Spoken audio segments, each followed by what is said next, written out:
I've seen things that I'd never seen before. You know, the proudest moment of my life has been taken away because of that. Peter Crouch is done it again! Oh, that's sensational! Brilliant finish by Crouch! Crouch tries one! Oh! I think people that know me would say I'm a nice guy, but on the pitch I had to be a different person if I wanted to succeed. The top level players that I've played with, Lampard, John Terry, Steven Gerrard, I think look like they don't enjoy it. They are constantly battling for the next thing. Were they intense? So intense, yeah. And you know, a big reason why I'm the person I am. I played for England in an era where it felt like there was a huge pressure. You know, we had an opportunity to win World Cups, and because we didn't, it was heaped on players. I've got my mum, my dad and friends in the crowd, and then you come on and get booed by 70,000. It's hard to come back from that. My mum was crying, my dad had to have a fight. I was thinking about giving up football. I think I wasn't seen as what an England striker should look like.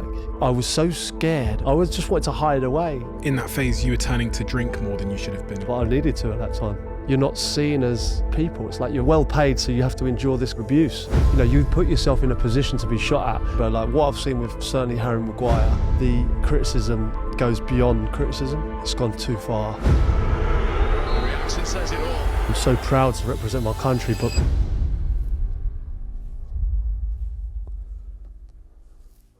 Before this episode starts, I have a small favour to ask from you. 2 months ago, 74% of people that watch this channel didn't subscribe. We're now down to 69%. My goal is 50%.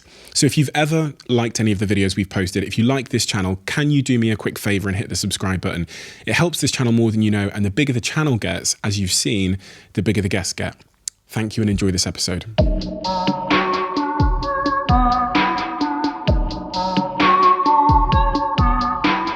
Peter, where do I need to start in your story to really understand you? What's the most pertinent, relevant things that someone listening to this needs to know about you to understand you? Well, right at the start, I suppose. I think everything comes from your childhood, right? I am who I am and shaped by my parents and my friends. And I suppose people see me now, obviously, like I had a determination to be a footballer, a huge determination to be a footballer. And then people see me now as a footballer who has a laugh, I suppose. And that is my persona.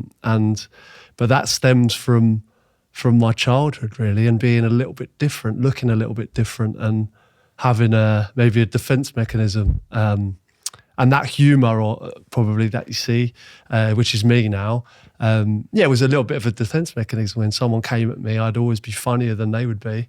And then that stops whoever's saying it in their tracks, you know? And then that being so tall at such a young age was difficult at times, but that kind of defence mechanism was, I laugh at myself before you can laugh at me. And that stood me in good stead. And even now, that's the way I get through things. When was the first time that you realised that you were different? Because like I remember coming to the UK from Botswana in Africa, and I was the only black kid in an all-white school. And there's some day, I think I remember specifically a comment that a kid made to me on the playground, which really put into like perspective that I was actually different to them. It was something about my hair. I had like a little like kind of Jackson 5 afro going on that I'd combed out. And from that day onwards, I kind of noticed that I was different. Can you recall a time where you realised that you being taller made you different? Yeah, well, I think it's only people with experience, like older people, that notice anything like that, isn't it? Really, I think like as kids, we just grow up, everyone's the same, aren't they? And then it's older kids. So like when I was, I was always the tallest in my class, but my mum and dad never made a big deal of it to me.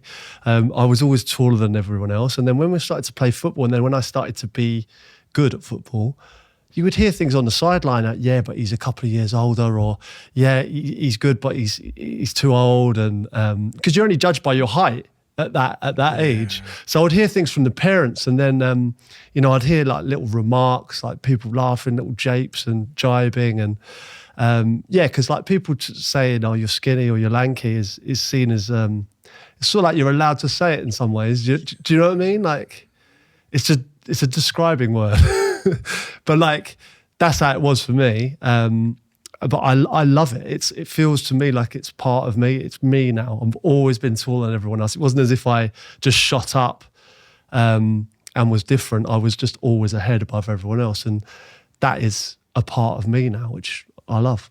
Richard Osmond, who came on the podcast, was the first person who kind of stunned me into silence, because I have to be completely honest. I didn't realise that heightism, abusing people for being tall, was such a sort of consequential thing for those people. I was one of the people who didn't realise that someone who's lived their height being very, very tall will be told about it everywhere they go, every second, and how that can impact someone and how they feel. Honestly, when I remember doing that podcast, I remember sitting here and going, fucking hell, of course. It'd be like anything else with me. If I had a third arm and everyone said it everywhere I go, it would make me subconscious about it. Exactly right, yeah. And, you know, it's because there's bigger problems everywhere, you know, there's bigger problems. But my problem, or, you know, it was my thing that was different, was my height. You know, like I recently, you know, did a joke of like all the questions that I was permanently asked. I had a series of cards in my inside pocket to answer every single question that the people I knew were going to ask me. So it was, what's the weather like up there? Do you play basketball? How tall are you? Do you sleep in a grow bag? Is the weather different up there? Right, 5 questions, but I had all the answers in my inside pocket. So before they even opened their mouth, I could give them a card. And it was just something funny, you know, that changed the subject. But it's amazing how many times, I think it's less so now because people know who I am and know what I'm about. But before I became well known, those questions were just constant. What impact does that have? We joke about it as, you know, now, but what impact does that have on a young man? Well, on an impressionable young teenager, it had a big impact. Me now, you know, it's water for ducks back. You know, it doesn't matter to me. But yeah, as a young lad, it was a little bit different. I remember my dad getting, you know, really angry about it. Because as a teenager, you're going through things that are a little bit, you know, you're not comfortable within your own skin, are you, as a young lad? So I was the same as everyone else, but I found it difficult at times, really difficult. And especially football terraces, like as I got older and I was playing professionally, and then I started playing in the first team, and all of a sudden it was like, you know, there's one thing dealing with the odd person in the street saying, "Oh, aren't you tall?" And another thing dealing with sort of 30,000 people screaming like obscenities at you, you know, taking the piss out of the way you look, laughing at you. That was difficult.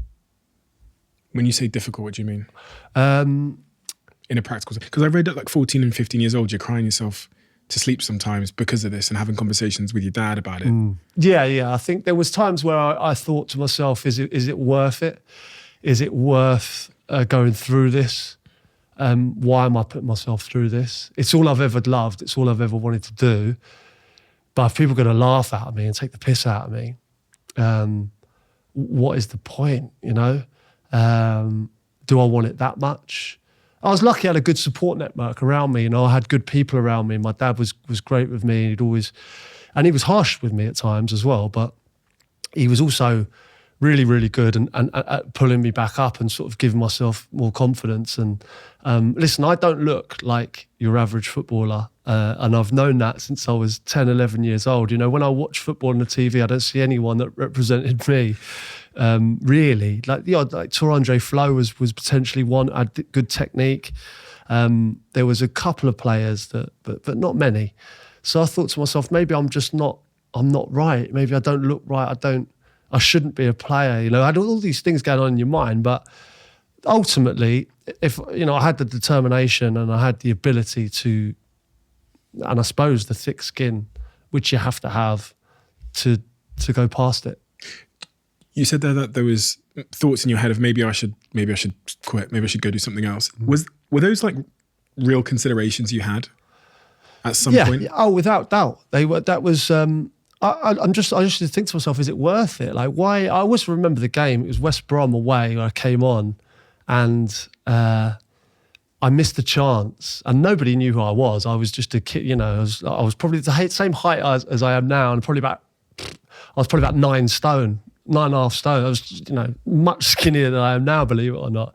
And I'm trying to be a Premier League player. You know, it's just people just thought it was absolutely ridiculous. And at times, I thought it myself. I thought, well, I know I've got ability, but I'm looking at these big, strong, you know, developed men. Like I can't compete with this. And I always remember coming on and people actually laughing at me. And then there was another game away at Gillingham where I just got absolutely abused to the point where, you know, people were shouting "freak" and "does the circus know you're here?" Like this. These were the things that people were saying. And my dad was in the crowd. I always remember it. I was walking out at half time of the game. And my dad was rolling down the aisle in the Gillingham end, having a fight with someone. I thought, oh my God, this is my first season in professional football. I think my dad's having a fight. I'm getting absolutely abused. My mum's crying. You know, what am I doing? Why am I putting myself through this? Of course, I love football and that's, you know, what I want to be, but is it worth all this? How do you feel about those people that are shouting like "freak" at you when you come on the pitch and upsetting your family? Like, how do you like think about them and that kind of culture now? No, do you know what? Like, it'd be easy for me to sit here and go, you know, the brain dead, they're this, they're that. But growing up in a football culture, it's like, I've been there myself on a football terrace where you know, and I hear things. My dad used to cover my ears and stuff. I used to go to Chelsea as a kid, and I don't know, it's like almost normal. And I know it's wrong.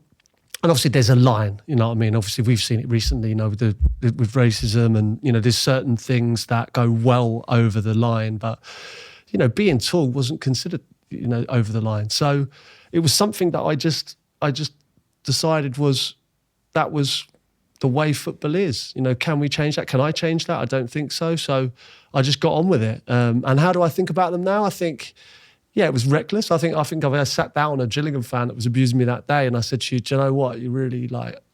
My mum was crying. My dad had to have a fight. I was thinking about giving up football. I think he'd say, "Oh God, I'm sorry." I think he would, but I don't think in that moment he saw us as people. It's like you're a footballer on the pitch, and you're not seen as. It's like such tribalism that you're just gonna. You have to endure it for you know, you're well paid, so you have to endure this kind of level of abuse. And I think things are changing. You know, I'd like to think they are. We're trying to help that, but certainly in those days, it was a case of get on with it. Did that put a chip on your shoulder? You know, when you hear those things and you're running onto the pitch and you hear people abusing you or whatever else, or you're aware of that narrative in your head, when you come on, do you think to yourself, I'm gonna fucking show these people? Did it give you doubt, or did it give you an extra bit of confidence? It's a little bit of both. I think like when I was like, I didn't know whether I was going to play for England or I was going to be a non-league player, and either of them would have been fine. Like I wasn't on the map to go and play for England. You know, I wasn't Steven Gerrard, I wasn't Michael Owen, I wasn't Wayne Rooney.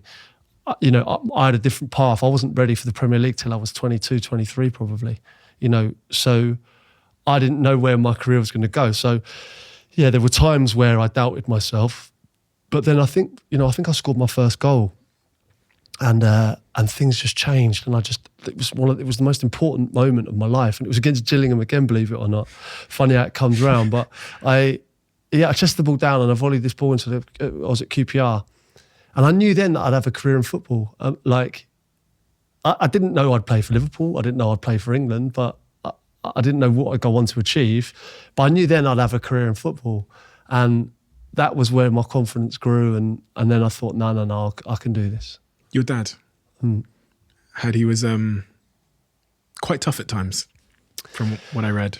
Yeah, like really tough, yeah. What does that mean in real terms? Yeah, I think at times he probably went a little bit too far, but I wouldn't be sat here having played for England or having played achieving the things that I've done, achieving my dreams, without him being hard on me. Like I wouldn't. Would I go maybe to the lengths at times that he did? Maybe not, but what lengths? Well,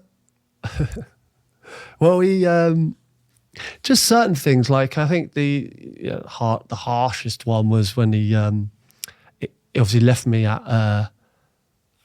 I was at the ball court in at Tottenham, and I jumped out of a tackle. And his thing was, look, I came from a nice background, and a lot of the kids were playing football to survive, so I had to toughen up, and that's the truth. Like, was I going to go into a tackle like my life depended on it, like the kids from the estate around Edmonton or East London? And probably not at that time. So, when I got up to after training, my dad, he'd gone. So, yeah. So he left me, and I had to get home. And bearing in mind, I grew up in Ealing. Getting home from White Hart Lane was an overground. Seven Sisters to Oxford Circus to Ealing Broadway, and then walk home from there. I was probably 13 and 14, but I hadn't been on a tube before. I had, but not on my own. So it was a tough lesson. Did he tell you he was going? No, I went up there and he was gone. And did you not think, I'll give him a call, see where he is? Well, I didn't have a mobile. Of course. Yeah. It was different. And when did you find times. out it was because of you weren't tackling people? Well, I thought it might have been. Oh, Wasn't that I didn't tackle. I think I remember jumping out of one particular tackle, and I thought my dad's going to kill me for that. Do you know what though? I never jumped out of a tackle again, and like I say, it is a harsh lesson. But I'm not gonna sit here and say it wasn't the right lesson. I think it might have been a tad harsh. Would I do that to my son? I'm not sure. Probably not. But I think potentially I'm too easy on my kids a bit. It's a tough lesson to learn, but I think if you want to be a top elite footballer, you need to want it as much as the next person. And I did want it, but I hadn't had to fight as much as these kids, And don't get me wrong, these kids they're my friends now, Like I've some good lads that came from tough upbringings that went on to be really good players. Ledley King, I remember, like Ledley King, Stephen Mills, James Carter, these boys that I met in the ball court, and Nicky Hunt, they were tough lads, from, Bow in East London, an estate where like Ashley Cole grew up, Ledley King grew up, and I ended up playing in the ball court where they grew up, and that's a different kind of environment to where I was playing, but I think when you can hold your own in there and, you can rough it up, you can fly into tackles. I basically changed my whole personality when I played football. Like I can sit here now and I'd like to say that I'd like to think that I'm a nice guy. I think people that know me would say I'm a nice guy. But on the pitch, I had to be a different person if I wanted to succeed. And that was just one lesson. When you got home from that little football game where you didn't put the tackle in or jumped out of the tackle, did your dad have a conversation with you about it, about why he left? Yeah. So he told you why at the end? He said... Yeah. Why smoking? Yeah, listen, there's a few things that like should remain private between me and my dad, but let's just say I was told in no uncertain terms to not jump out of a tackle again. Okay, good. And your mum? What was her broader influence on you? Your mum. What's she like? She was very much like me. I think most of my traits probably come from my mum. Obviously the love of football came from my dad and stuff, and he was very good with me. But my mum was very good with me, and she was. I thank her every day about she'd taken me to matches. I remember seeing her. Just she was the only mum on the side with the brolly when it was lashing down, and she was incredible taking me to places. She was like my shoulder to cry on. She was the person that I would confide in. They're both very, very good, and a big reason why I'm the person I am. Those players from the estate that you played amongst, one of the things I read about in your book was how you could see how attitude played such an important role in who would make it. Because getting from like the estate to, sort of semi-pro level and then getting to the Premier League is a long fucking journey. And there's only a few seats at that top table. So when you think about like why, including yourself, why in terms of mindset and attitude, some of your colleagues and some of your peers made it and didn't make it, what's your answer to that?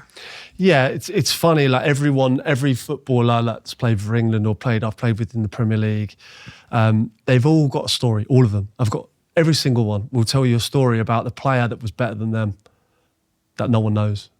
There's so many of them out there, and it's sad. But for whatever reason, injury, there's lots of temptation as a young footballer, especially when you're that good. If you're earning money, you don't know how to handle that money, friends, parties, distractions of all different kinds. Attitude, will, determination, dedication. There's so many factors alongside ability, luck. There's so many factors. But I sometimes think we don't, a lot of the time we look at the negative side of football. But I think sometimes when you see the kids that have come from and I'm talking absolutely nothing, some of these kids who are now playing for England and they make mistakes. They make mistakes in the public eye. They make mistakes, high profile mistakes. And everyone goes, it's footballers. That's what they're like. But like, if you'd have seen what they've come from to playing in a Champions League final, like, I think that's a success story. I think sometimes we should celebrate that fact, not cane them for making those mistakes that they've made. And yeah, of course, it depends what kind of, if it's, too big a mistake, obviously you can't condone some things, but some of these players who have come basically with no mum and dad, someone's picked them up with one particular player, not had any boots, been thrown on a football pitch and has ended up playing in a Champions League final. But yeah, he's made the mistakes along the way, but I think sometimes we should consider that a success. So, yeah, we don't really have a lot of empathy, do we, when it comes to... No, because it's a highly paid profession, and sometimes there's a stigma on why are these players getting paid so well, and I get that. There's a lot of money in football, and could it be spent elsewhere on people in the NHS or people who are doing probably much more harder jobs than a footballer, but it is what it is. You can't change it. But I do think, there is that stigma associated to footballers. I sat with Tim Grover, who was the guy that trained Michael Jordan and Kobe, and he also trains some Premier League football players now, gives them like coaching advice. And one of the things he told me was how he's seen the pressure of being a high-level Premier League football player completely destroy some players. And it's something that it was the first time I'd kind of heard that, because as a fan, as I've always been, we're all tweeting, we're all having our say, all commenting, we're all at the games shouting in our little mob mentality, whatever. But then we don't really think that all of that pressure, especially on, like, as you say, a kid that's come from the estate who's 18 and doesn't have the tools to deal with that pressure, how they can be going home, how it can severely impact their performance and how it can kind of like just cause them to collapse a little bit. I've got to be honest, I've seen a similar thing in my view with like the mob attacking like someone like Harry Maguire. Rashford had it a lot last year as well, but what's your take on all of that? And have you seen that yourself in the dressing room? Yeah, no, I've seen it. I played for England in an era where it felt like there was a huge pressure. It was the golden generation. The players were the best we've ever had since '66. We had an opportunity to win World Cups, and because we didn't, it felt like it was heaped on certain players, and that kind of pressure. But when you're talking about Rashford and Maguire, like, I think we were all entitled to criticise players. Like, we put ourselves in that position. But like what I've seen with certainly Harry Maguire, I feel like it's gone really too far. I think, it's harsh. I'm just thinking of his family, because I've been in that position. I've been booed for England. I remember playing at Old Trafford in a game and coming on, and it's the proudest moment you'll ever have in your life. And your home fans are booing you. I've been in that situation. And it feels like Harry Maguire's going through, what seems to be a prolonged period of this. And yeah, regardless of form, I think some of the social media stuff that I see, the ridiculing, I think he's having a difficult time as a player, but I think some of the criticism goes beyond criticism. It becomes too harsh, in my opinion. Having been in a situation where you've been booed by the fans of the club you're playing for, what does that do to you? What did it do to you when you came in? Was it for England you came in? Yeah, well, that's devastating. Yeah, I'm playing for England. Listen, there might be an element of the fact that I was my Liverpool player. I'm at Old Trafford. Obviously a lot of Man United fans. But it was during the course of when I wasn't scoring for Liverpool and I was having a real tough time anyway. I had 18 games where I didn't score for Liverpool. And the fact that it goes back to, I felt like with England I had to be superhuman. It goes back to the thing where, because I look different a bit, I wasn't seen as what an England striker should look like. And I think that was genuinely a thing. But I then, I'm so proud to represent my country, but I've got my sister, my mum, and my dad, all friends in the crowd. And everyone's excited, they're all talking to me before the game about, me potentially coming on and making an appearance, getting the cap. And then you come on and get booed by 70,000. Of your own fans? Yeah. So what I'm saying is, don't ever feel sorry for footballers. Don't. But don't have to. We expect that. But my family, like my mum, was in bits. The proudest moment of my life has sort of been taken away a bit because of that. But we put ourselves in the position. I'm not gonna sit here and cry about it. It's just disappointing for my family more than anything. What happens when the whistle blows, the game ends on days like that? You go back and see your family. Is there a bit of an awkwardness to it? Bit of embarrassment, because you want to be the one who comes down with a champagne in your hand, and everyone claps you in and your family give you a big hug, and most of the lads did that. They've got a shirt, they've got a cap. Like I come down to the players' lounge after and I'm a bit sheepish. I'm like, sorry about that, Mum. It's like you're apologising for doing the thing that you've worked so hard to do your whole life. So that's difficult, dealing with the family side of it, because I know what I've done. I've put myself in a position to be shot at. I'm sure you feel the same, doing this podcast, whatever you do, that's, you put yourself in a position to be shot at, but your mum hasn't, Yeah. She doesn't need to hear that, and it killed her a bit. It's funny, isn't it? When you put yourself in a position to be shot at, which I really like that phrase, and then, you get shot at, your family try and stand in the way of the bullets to some degree. Right, yeah. And it's like, no, please don't send me the articles. Please don't tell me your thoughts on it in WhatsApp. I don't need to persuade you out of this situation and sort of counsel you on why these people are saying this about me. But how do you deal with that? How do you deal with do you just put up the guard and pretend it's not happening? It depends on the issue, but I mean, I'll probably get cancelled once every quarter for something I've said on this podcast or whatever. Dragon's Den, sometimes, because of the way it's edited, it can make it seem like I said something I didn't say or whatever. But so my friends know not to send me articles. Just assume I've seen it. Yeah. I don't need my best mate going, have you seen this? This is something that happened early on in my career, and I was like, no, don't stop all that. Yeah. I'm not reading new. I don't watch Match of the Day if I haven't scored. Yeah. You know what I mean? That's the way I deal with it. Yeah. It's like, that doesn't exist. Yeah. When I do something good, I might listen to the praise. Be very selective in what you watch or listen to. But was there a moment in your career where you said, I'm not going to read the newspapers anymore, I'm not going to watch the telly, I'm just going to... Yeah. Was that Liverpool phase? Oh, God, yeah, that Liverpool phase was like radio silent. I was gone. That's the thing, the problem with now, I could stop buying a newspaper, I can stop watching telly, I can do other things, but nobody can live without their phone now. And this is the problem, for young footballers that I worry. You've got to worry about it, because no one can put their phone down no one can. So any footballer's the same, especially a young player. You pick up your phone for it, right, I've got what's on the diary, I've got a text message. Then you find yourself on Instagram, on Twitter, or on whatever you're on. And you can't get away from it.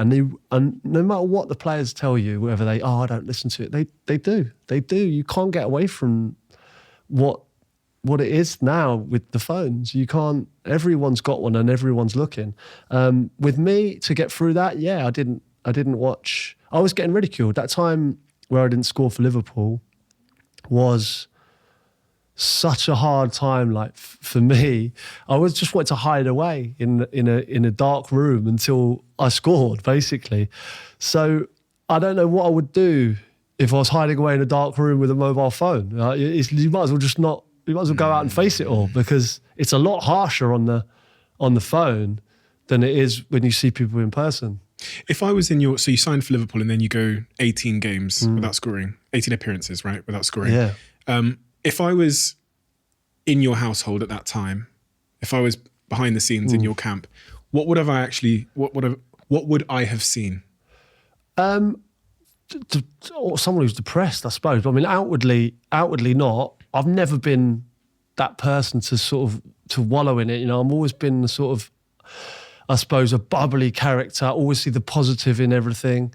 But at that time, like, it felt like I was getting ridiculed, and it was really tough. But I had to sort of fight my way through it. But what was so amazing was the Liverpool fans stuck with me, and that's something that I'll never forget, because I swear to you, any club in the world, having just won the Champions League in one of the best finals you've ever seen in Istanbul in 2005, they signed me, right? I turn up and I don't score for 18 games, right? I don't think there's a top club in the world that tolerates that as a fan base, apart from Liverpool fans. And they stuck by me, and it was like a siege mentality. It was like everyone else is attacking him, but he's one of us, and we're with him. And it felt like every time I played, it felt like they were willing to score. And when I eventually did, you can see the footage of it. The camera's shaking, and it's like we've won a European Cup final. Like, people wanted me to score that much, and I'm thankful to this day that they did stick with me, and because I managed to turn it around after that, and it was a special moment and a special club. I was reading in that phase you were turning to drink more than you should have been a little bit after games and stuff. Yeah, because my dad, you know, to be fair to him, would say to me, no, I'd be like, no, I'm not going out. And he'd be like, you're going out. Like, he'd make me go out after games, and I'd be like, I don't want to. People are laughing at me. But he'd drag me out. We'd have a few beers. Like, it wasn't as if I was drinking at home on my own. It wasn't like a dark kind of thing. It was, he was dragging me out, and he was making me have a few drinks. And then I realised, actually, no one, because I've built it up. Everyone's laughing at me.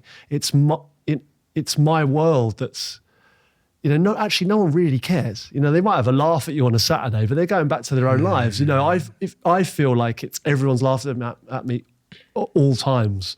You know, you build these things up in your head, and they're never as bad as you think they are. So his way of dealing with it, you know, with me, was to take me out for a beer. And yeah, I probably did drink a little bit more than I should do as a Premier League player, but I needed to at that time. And you bounced between, what, 6 clubs before the age of 25? Yeah. 6? Yeah. That's a lot of moving. It's a lot of moving around, yeah.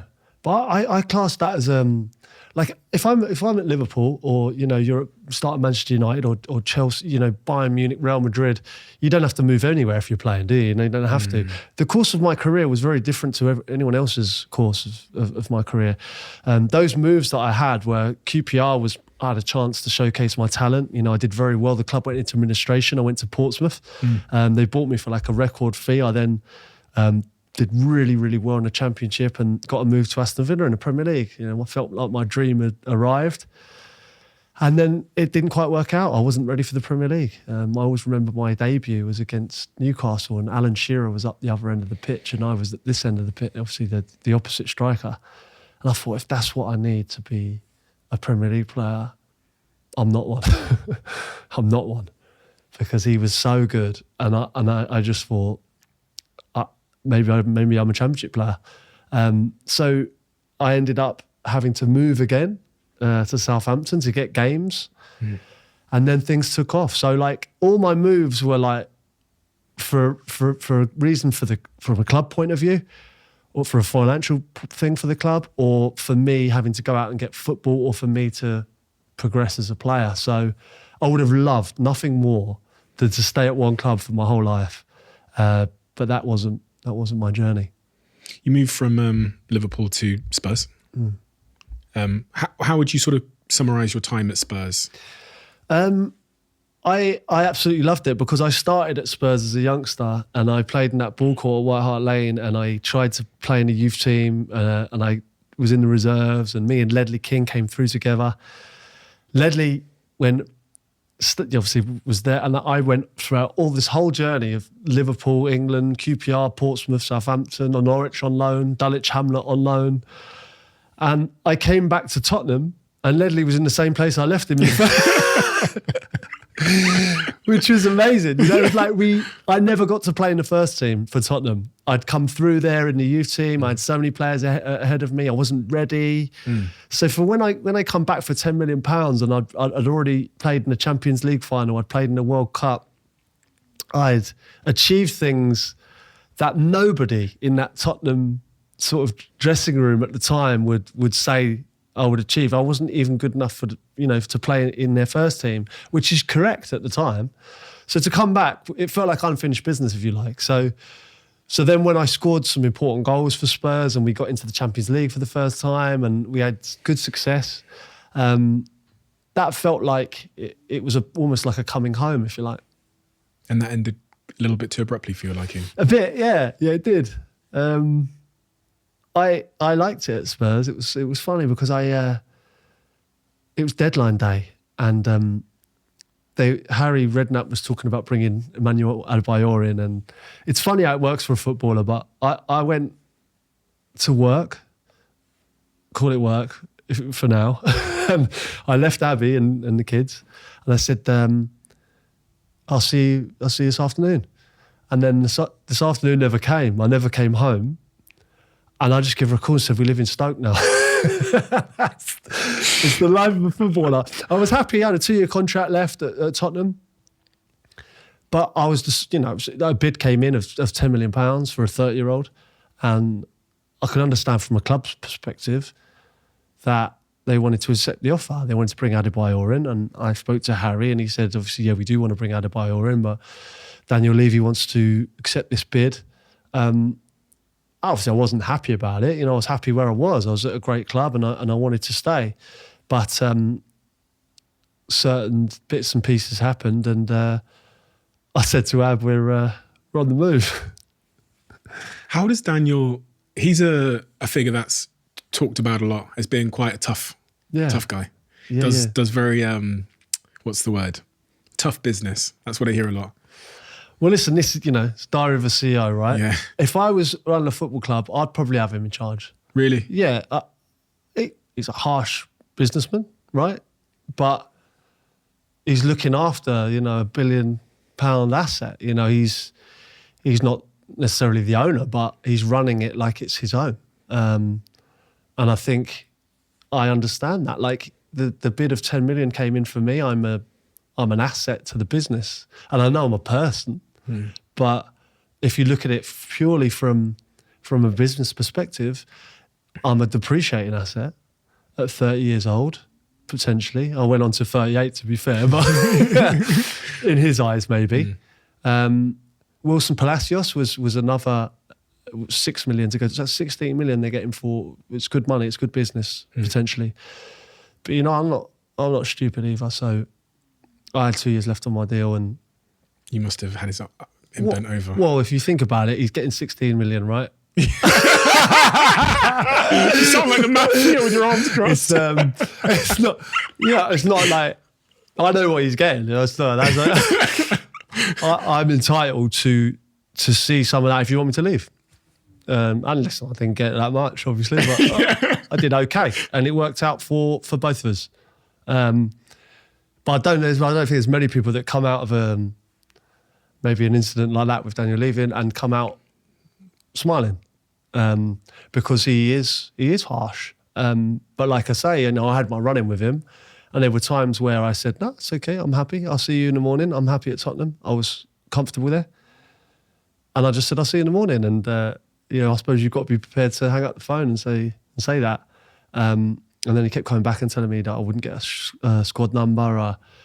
I wouldn't. I'll be training with the kids, trying to make my life difficult. And I was like, no problem. What was that initial conversation? He calls you in and says, you're off.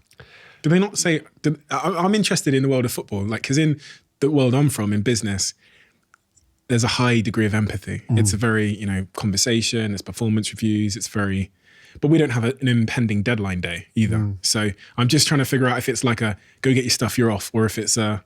But I think it would be different if you did have a deadline day. If you're right, people will get stuff done on that day. So I think that rushes people, obviously, but definitely you're seeing like there's this whole thing about a player should show loyalty, but there's also works both ways. Clubs at times, if you aren't performing or you're maybe having issues or problems off the field, sometimes that side of it doesn't get shown as well. Where the club will quite happily get rid of you.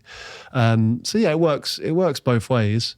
But unfortunately, the business that they're in is buying and selling players and winning football matches, and it is a ruthless industry. But I went into that.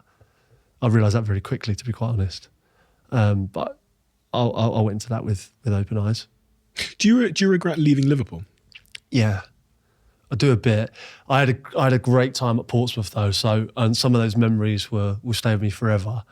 But leaving Liverpool is a difficult thing to do, and I was playing for England at the time, and I was loving playing for England. I was playing well, and I just thought we signed Fernando Torres, and I'm pragmatic. I understand my role, if you know what I mean, as a player. He was better than me, right? So what do I do now? He's always going to play. He formed a great partnership with Steven Gerrard. It's on absolute fire. I still believe in myself. I still believe I can play for England. I'm still a very good player. I'm just not on Torres' level. So I think he just wasn't getting injured the whole time I was there. And then, I'd left, and then he was sold quite quickly to Chelsea. And I saw players, obviously, that were playing. Andy Carroll. Yeah, I mean, Andy Carroll, there was Voronin and Gog, players that I felt that, I felt like I could have played. Having said that, I'll never look back. I've not looked back on any of them. Like, people even say to me now, like, do you miss football? No, I don't miss football. That was a time that I had that was the best. And I look back with such fond memories of it. Same at Liverpool. I don't think, should have played there for 10 years. It would have been nice, but it was that I still cherish the moments that I had with Liverpool. And also the people, I've met some great people at Portsmouth, and it's such a good club. And that was just off the back of winning the FA Cup. And I really thought we'd get into the Champions League. Our team was that good. So it gave me the opportunity to play and to enjoy my football and to carry on playing for England. So do I regret it? It's the one thing I look back on and think, could I have stayed, and could I've been at a top club for longer? But I love my time at Portsmouth as well. You mentioned Gerrard there, and I've seen you talk about Lampard and Beckham and Gerrard and Carragher. What was it that made those individuals great, in your view? What did you see? I saw something in those players that was slightly different to me. Like, I enjoyed what I was doing. Like, I looked at the top level players that I played with, and they never looked like they enjoyed it, ever. Like, yeah, Gerrard, Carragher, I'd class in that, John Terry, Lampard, like it was always the next game, and I think that's the top level mentality you need to have. Like, for me, at times I'd go, we've won this, lads, like, let's enjoy this one a little bit. Because we had a massive game on Tuesday, they would already be thinking about, yeah, that was good, but it's about the next one. It's always about the next one. And I admire that in people. And I had a steely mentality, but I also thought, what are we doing it for? Yeah, of course it's about winning trophies, but also it's about this moment. We've just won like a huge game, like in the last minute. Let's celebrate this moment and deal with tomorrow. Whereas sometimes the top level players, like who? Yeah, like Steven Gerrard, prime example of that. Just a constant. It looked like there was no enjoyment. Obviously, there was enjoyment at times, but it felt like it was just the next game was more important than enjoying this one. And yeah, of course it was, but I was always a little bit like, can we just enjoy this one a little bit? Which is, I think separates I'd class myself as an elite sportsman. I played at the top level, but I'm talking top. And that's why they're who they are. Were they intense? So intense, yeah. But I think that's what separates people, isn't it? I think, you've got to want to sacrifice everything. And, I did when I was younger, and I did throughout my career.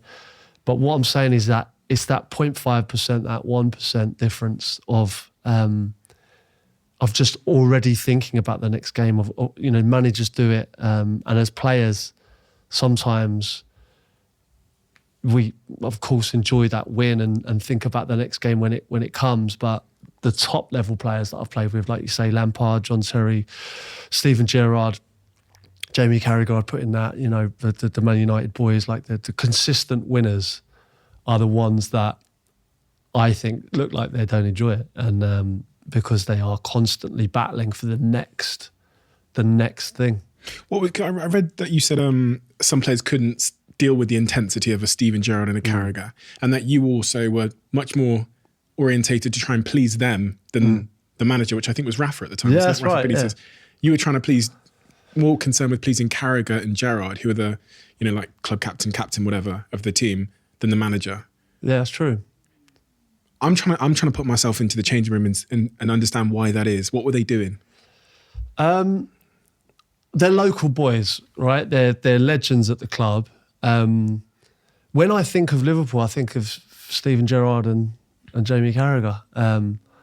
Like Rafa Benitez, I suppose, was a top manager, and he signed me, and I got only good words to say about him. But Steven Gerrard and Jamie are absolute legends of the club, and quite ruthless in their and quite harsh in their appraisal of some players. So I found myself in constantly seeking their approval, and my training was, I always remember the first training session when Steve wrapped a ball into my feet and I miscontrolled one, and it's like a one look would be, you don't do that here. You're at Liverpool now. It's one bad touch isn't tolerated here. It's only a look, but it was enough to make me not do that again. That kind of standards are different, and I think you get that from certain players like Stephen and Jamie. Would they go individuals in the change room? Oh yeah. Really? I mean, it's their club, and I think some people didn't understand that. The level of passion that they had for the club, and like there's players that aren't, everyone's different. Like you'll know only so well. Like in a place of work, there's no two characters the same, So you need to know what makes people tick, and some people couldn't understand the level of passion that they had for the club, of standards that they had. They might have come from a more relaxed club, but unfortunately, if you want to play for Liverpool, you have to have a certain way about you and a certain standard. And if you fall below that standard, then players like Stephen and Jamie would tell you very quickly. In front of everyone? Yeah. I mean, I've seen players be signed and be written off in one training session. Really? £15 million players coming in and like, he's shit. Really? What, I never like... No, I mean, that was... You wouldn't get many chances. But then I've also seen players be written off and then come back, which obviously in their eyes would make them a good fit for Liverpool. What do you think of Liverpool right now? Got the new Nunes guy come in. Yeah, I like Nunes. I think, he's a bit I think it's going to take him time to settle in. I don't think we've seen the best of him yet. But as a club, what Jurgen Klopp's done there, I look at young kids now who just expect Liverpool to win the Champions League or win the leagues. It's been 30 odd years before. It was a long time, and Jurgen Klopp's just changed the DNA back into, where they were in the 80s. I mean, it's that good. And yeah, they're struggling a little bit now.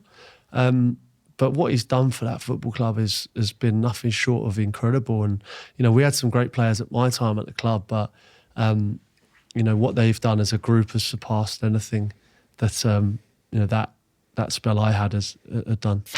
Quick one. Some of you may know we've got a brand new sponsor for this podcast. It's American Express. And this partnership still blows my mind as I'm an avid user of American Express. So with that being said, let me tell you about their new business platinum card benefits. Firstly, new card members will receive a £200 annual travel credit to be spent when you spend at American Express Travel Online on flights, hotels, and car rentals. Secondly, if you need help with your expenses, then American Express business cards offer Amex Expense, which is simply a brand new and free expenses management service for its business platinum card holders, where you just need to upload your receipts and invoices as you go. This streamlined system can be integrated with your accounting software.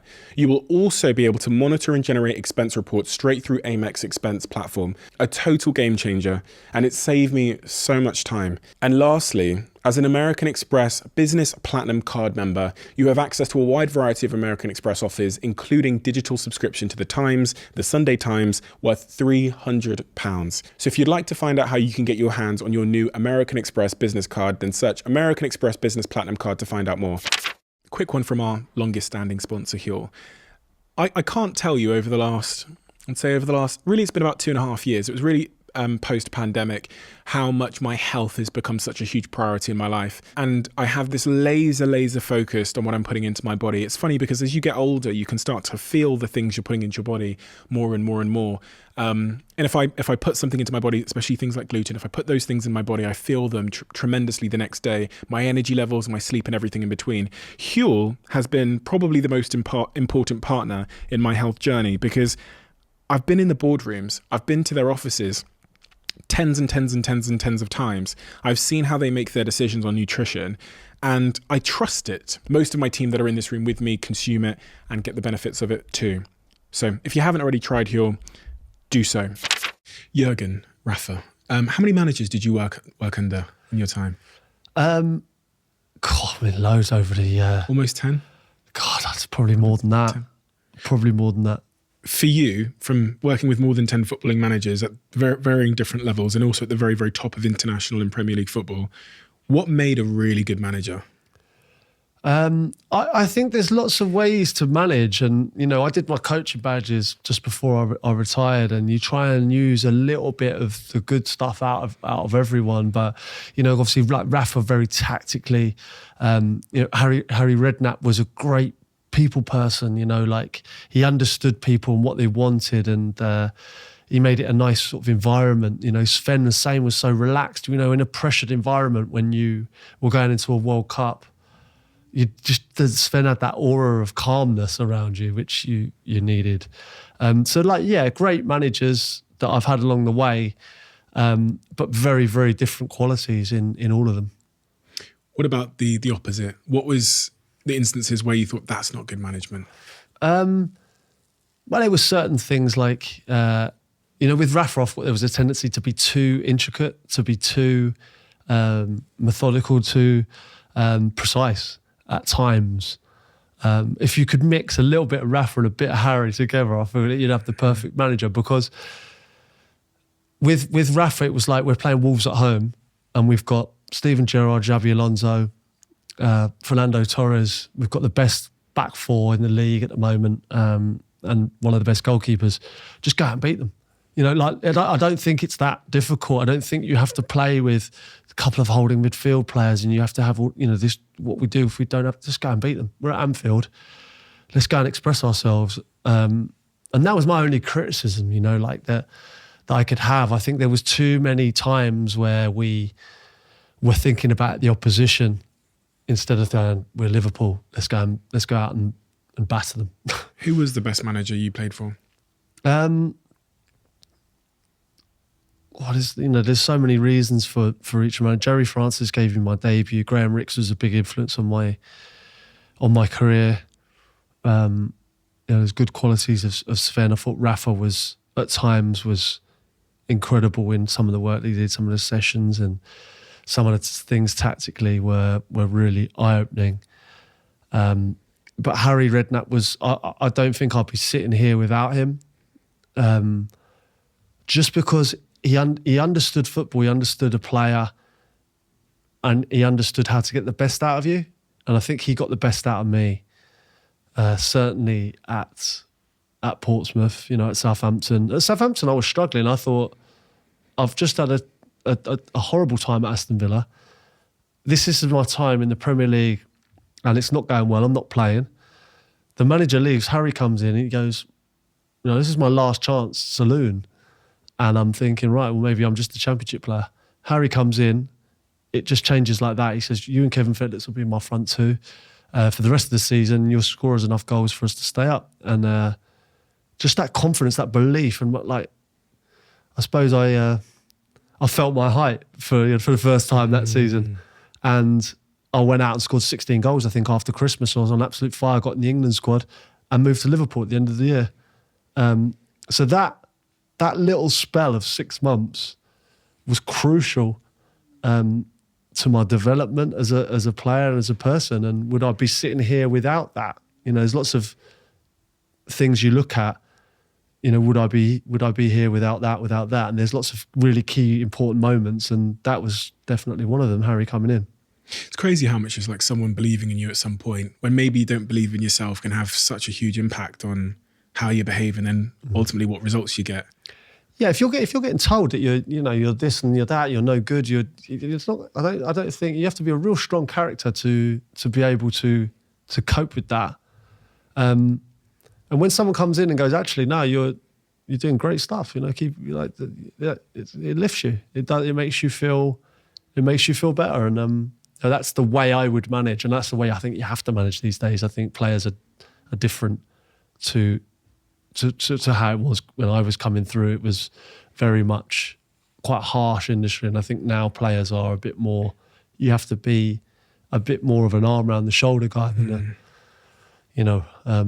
crack the whip kind of manager. When I've sat here with like Patrice and Patrice Evra, Gary Neville, Rio Ferdinand, they all say the same thing about Sir Alex. The first comment they'll make when you ask why he was so good, they all say man management. And they tell this story of how he was kind of this bespoke, almost like a unique shaped jigsaw piece for each person. So for Nani, he was one Sir Alex Ferguson. And for Gary Neville, he was a different shape because he understood everybody and understood which buttons to press, how hard he could press to get the best out of them. And we tend to think of like management as being one thing, like being one person to everybody. But even from what you've said there and what they've told me, it seems that great management is being like a bit of a shapeshifter depending on who you're dealing with. I think that is exactly right. I think you've hit the nail on the head there. And the boys that you talk about there it's spot on, because you can't treat everyone the sort of same way. You can't even train the same way. If you go in, you're telling all the players to go in the gym and do a certain weight or be a certain speed. You can't. Everyone is different. Everyone's a different character. Everyone's a different mould as a player. Certain players you can, like Cantona, for instance. You talk about Sir Alex Ferguson. Not many players could handle Cantona. Alex Ferguson got the best out of Cantona because he treated him different to how he would treat Gary Neville. And it's not rocket science, but it's something. It's a quality that not many people have. They're not able to adapt. It's like, this is my management style. Everyone has to fall in line with it. I don't think as a manager that is the best way to go about things. It's about adapting to people that you might need to speak to on a regular basis. Certain people you might need to tell, some home truths.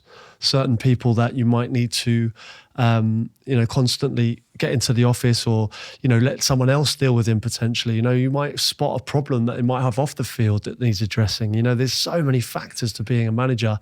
And I think Alex Ferguson he's proven to be the best at that. Reminds me of watching that Netflix documentary about Michael Jordan called The Last Dance. Brilliant. Brilliant fucking night, changed my life though. I think I got like a Michael Jordan thing upstairs. Oh yeah. I was, when people asked me if I was a basketball player, I actually wanted to be then. It was phenomenal documentary. Yeah, changed, really changed. I'll be honest, and people will be surprised to hear this. I understood that Michael Jordan made shoes, but I didn't really know who he was before then. And Really? when I watched that, it was one of those ones where you put it on and you watch the whole thing in one sitting. It changed my life. Well, Genuinely. you're younger than me. I remember him clear as day. Really? Playing with the balls. Yeah, I mean I think he's the greatest sportsman that's ever been. It's a controversial statement. There's so many sportsmen out there, but what Michael Jordan did was unbelievable. And that, like, I love that kind of mentality, going into that mentality of like winning at all costs, and watching that Bulls team, because it wasn't just Jordan. Like that whole team was special. That's what I was going to say. Like Dennis Rodman, he was a character which sounds much like Cantona in a way, where he would go on benders for a couple of days. The manager goes, "Listen, that's Dennis. That's Dennis." It's so, honestly though, they won everything. Yeah. But exactly, but like that's what I'm saying. Like, Dennis was a huge part defensively of that setup with the Bulls, and if you didn't have him, and I know letting him, I think this is obviously that probably too far, but letting him go to Vegas for a couple of weeks, at least you get Dennis back for those games at the end that are important.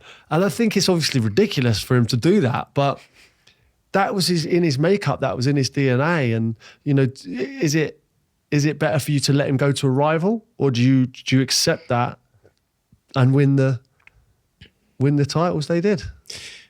All the great managers, like the ones we've talked about, seemed to have instances where they were okay to make an exception. I guess the risk is, what message does that send to the other players? It's almost a bit of an unfairness. If Cantona or Dennis Rodman or whoever can go and do that, yet you're having me fucking show up every day and you're pressing me in a different way. That's not fair.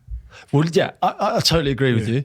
But I don't know if the boys told this story last time, but the story of Ryan Giggs when he turned up for a team event and he's got no tie on, and Eric Cantona walks in with no tie and a pair of trainers, and Alex Ferguson's obviously absolutely caned Ryan Giggs and told him to go home and get a tie on. Like, who do you think you are? Eric walks in, sits down, doesn't say a word. Really?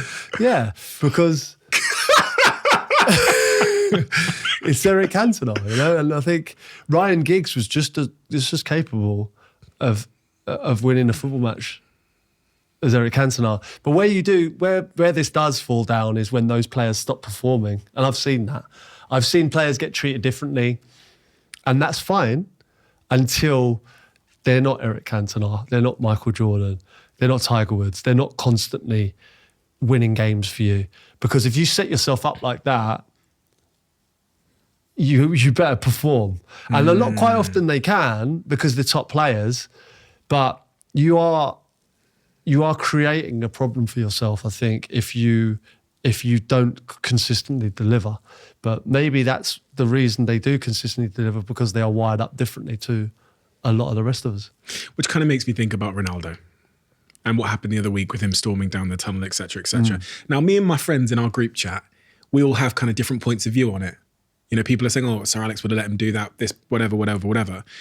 As someone that's been inside the changing room and probably seen moments where a certain player was being disruptive, what was your read on that situation and the impact of it? But it's, in all honesty, it's nothing new. I think it's because it's Ronaldo, it's a huge story. But I've seen it over the course of my career, players who aren't playing, we call it throwing their toys out the pram, being disruptive, letting their feelings be known that they're not happy with the situation. As players, it's constantly happening, so you don't worry, because it's Ronaldo, it's blown out of proportion. I've seen it many times. I've seen it with a particular player. We're playing in a pre-season match. He just walked off the pitch while we're playing. And I'm like, this is absolutely ridiculous. He's literally walked in, we're down to 10 men. No one even noticed he'd gone for the first couple of minutes. And just fuming. But my take on the situation is, I think it's disrespectful to the players that are playing still. They've just won, or they were winning at the time. I think it was something that he probably regrets. And I think it's something that the manager dealt with, and I think dealt with well. Yeah, that's what I was going to say, because I remember you saying that good managers that you've worked with could keep the respect, and that being a key word, respect. Now, if he doesn't deal with that properly, Without doubt. I mean, listen, players are on every little moment. Like, if you don't know the answer to a particular question, lie, and lie well, because players will, if they sense an element of you being unsure about a situation, they'll pounce on it. you're talking about a manager. I'm talking about managers. Players. If you're a manager and you don't have control of the dressing room at all times, it's hard to come back from that. Like, you need to command respect, and it's a harsh industry. Like, lots of players with egos, and trying to manage players that aren't playing with those egos is a tough thing to do. And when you've got someone of the stature of Ronaldo, like, managing him not playing in the dressing room is a difficult thing to do. Put yourself in Ten Hag's shoes. It's a situation where the club I believe, told him he has to stay because they want to play him. Now he's not playing and the window's shut.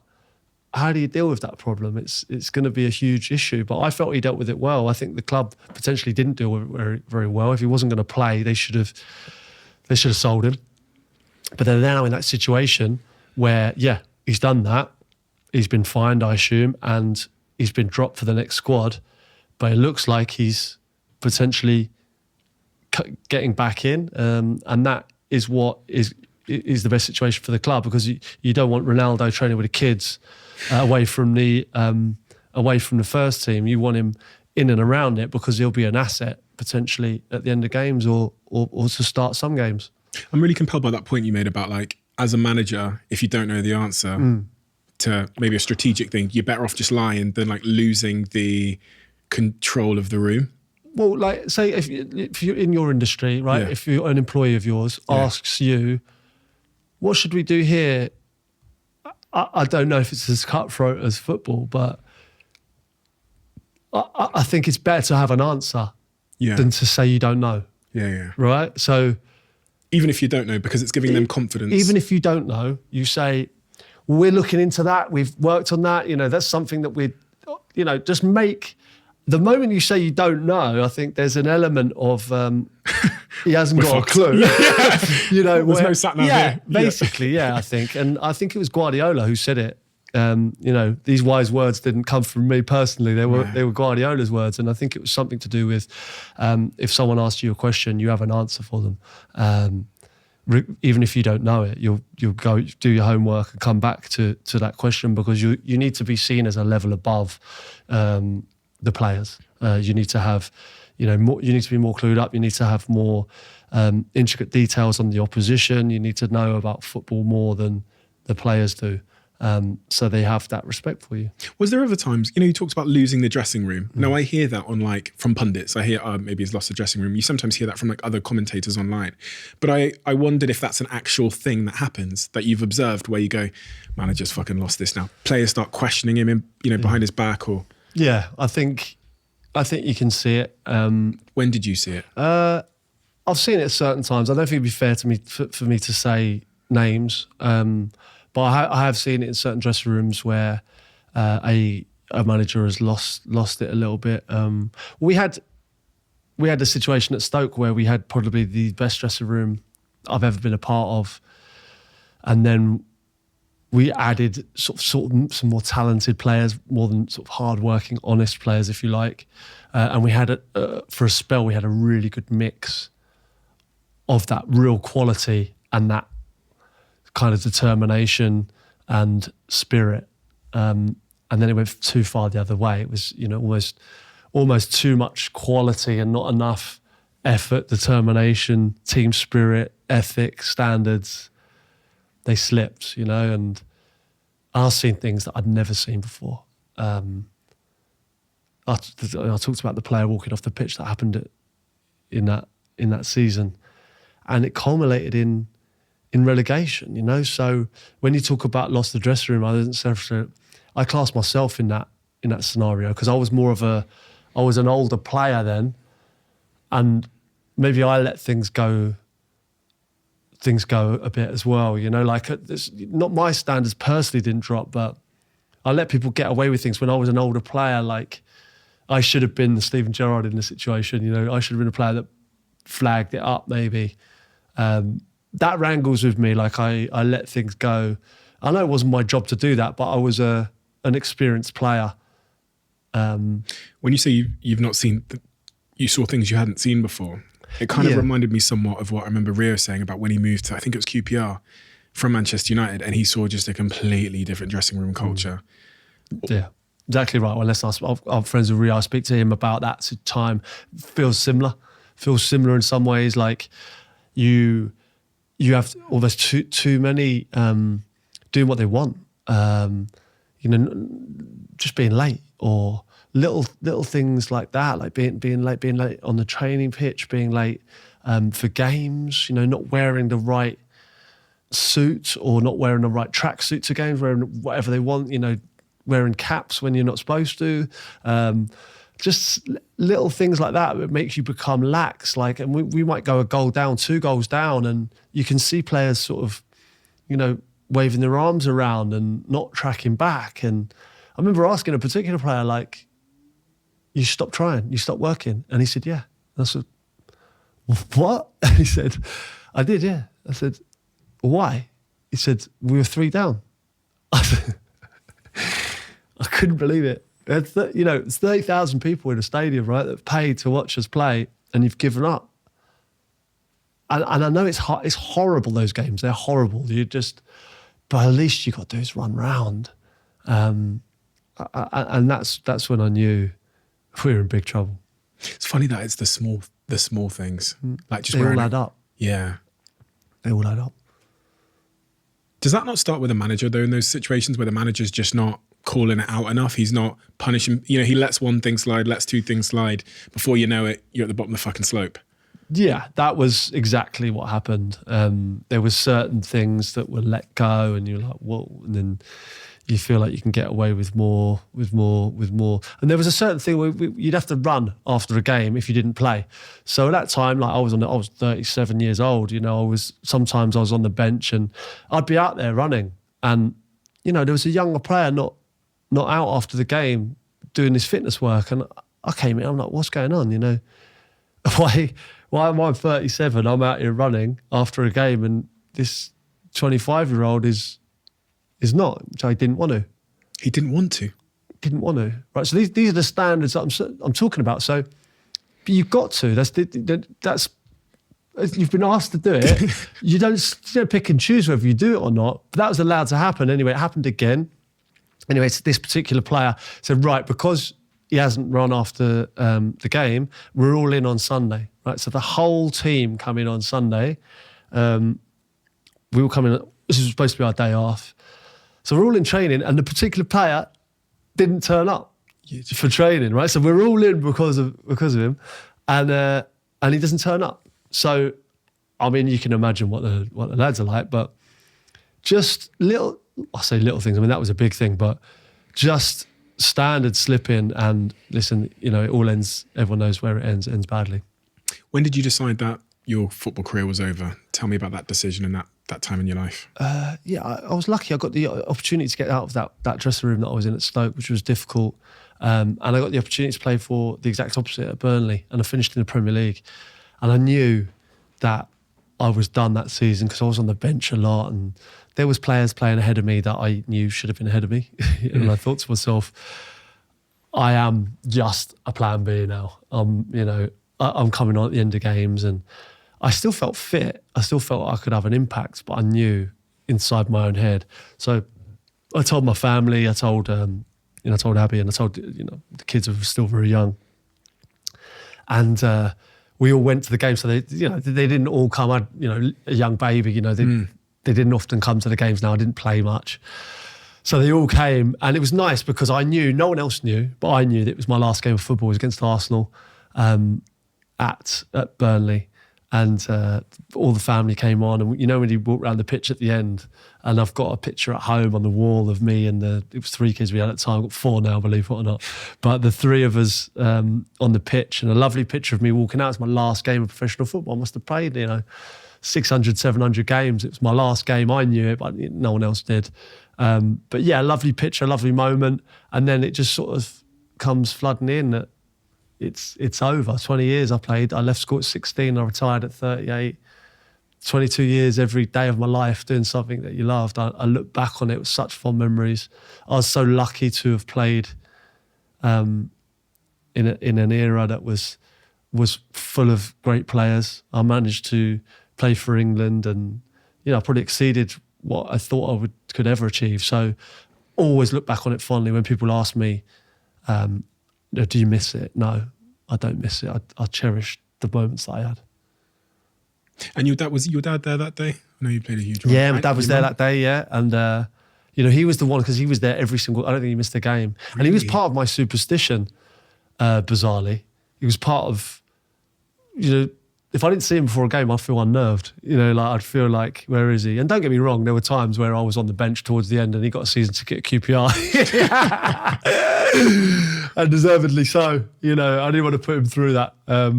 But it was, he was with me every step of the way. He came to every game? Yeah, I don't think he missed many. Handful, of those 600, 700, right from when I was a kid. So yeah, it was like a comfort blanket when I saw it. And he would watch me, not even at kickoff, he would watch me, he'd be the first in the stadium. I would walk out at, before the warm-up, and I'd see him, and I'd always see him, 6'5", I'd always be able to see him. And he'd give me a little wave, and he'd watch how I warmed up. And then after the game, he'd even say, I knew you'd have a good game in the warm-up, because he'd always watch even the warm-up. So, yeah. When your career ended, did you ever have a conversation with him about your journey in football? I guess, was there ever any conclusive conversations about how it all went? And yeah, you know what? We had sort of a bit of a retirement video, if you like, and I've got together a load of ex-players and managers that I played with, which was nice, and put it on a big screen. But I don't think I've ever sat down and discussed at length my career. Life's too busy, isn't it?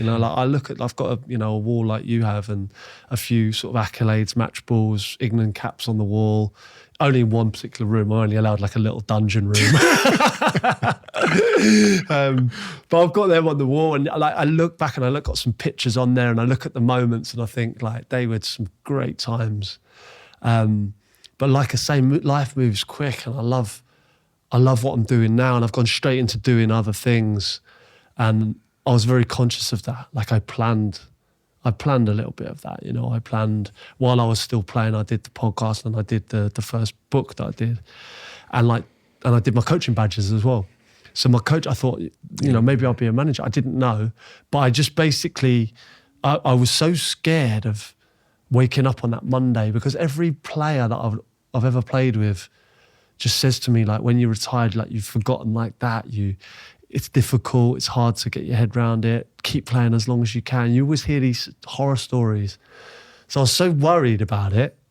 I just thought, right, I need to do everything now before I retire. And I think it was the best thing I ever did was to do things while I was still playing, to test things out and see what I want to go into, and start building that bridge, I guess. A little bit, yeah, to the other side, if you like. And like I say, the book and the podcast just went bang, and that I just got propelled into a world in the media, really. Was there ever a moment when after you'd retired where you had a bit of a down day, and you thought, because I remember reading, I think in your book, where you talk about how you spend those 20 years, everything's sorted for you. Your schedule's sorted, you know where you're going to be, you kind of know there's so much structure in your life, and then suddenly the structure's gone, and a real clear sense of orientation and collective purpose is gone. Was there ever a post-retirement moment where you go, ugh?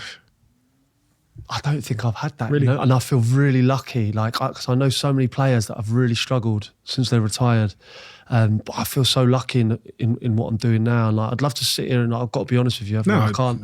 I haven't had that.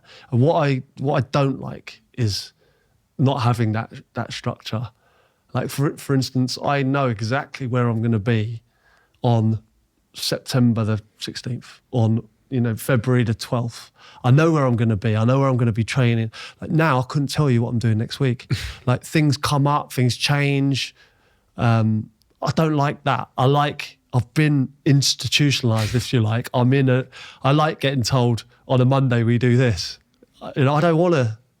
It was, I suppose, for 20 years I didn't have to grow up. Yeah. Now I do. I came straight from school to people. No, they used to take our passports off us. We weren't even allowed to. They didn't trust us enough to get ourselves to the airport. That's how football is. Everything's done for you so you can purely concentrate on football. And I quite like that in a weird way, because you solely focus on one thing. Whereas now there's lots of different things that I do. And lots of choices, yeah, like lots of decisions to make. Yeah, it's like being an adult. It's not great.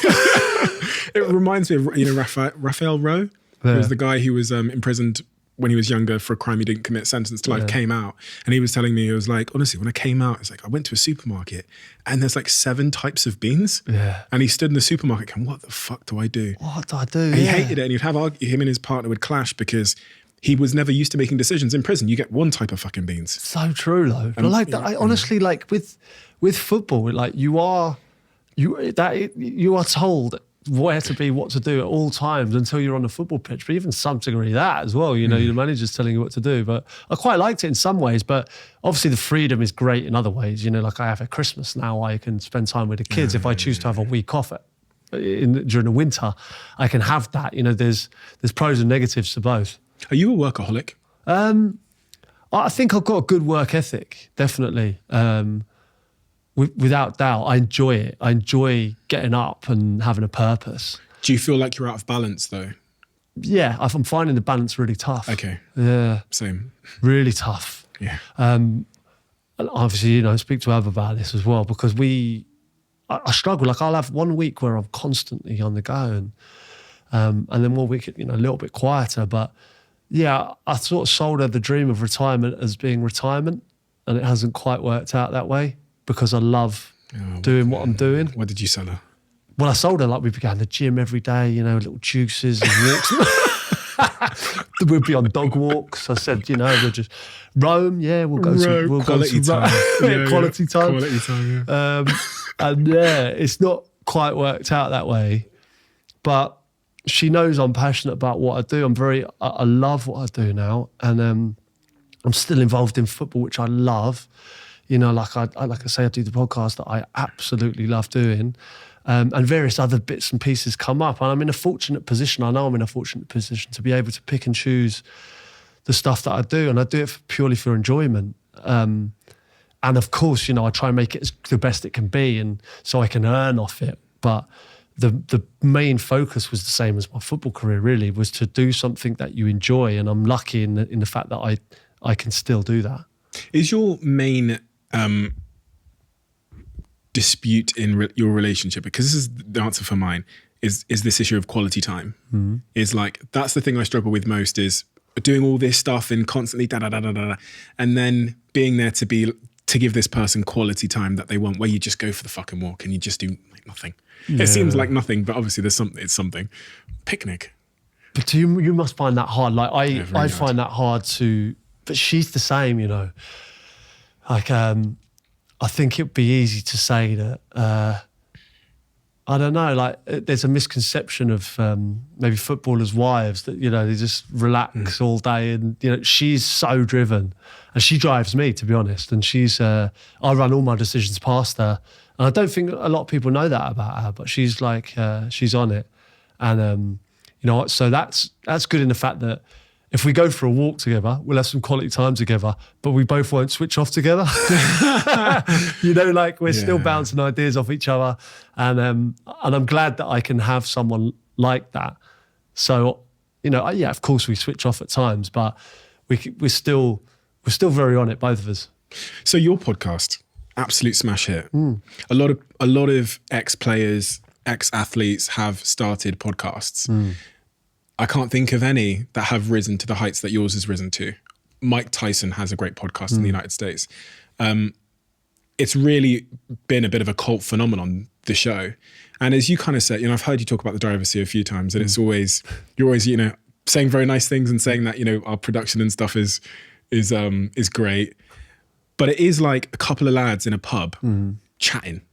Yeah, I suppose that is our thing. I think it was it is a reflection of me. It's what I like to do. So, and I suppose we could now, because things have gone well, upgrade our setup a little bit.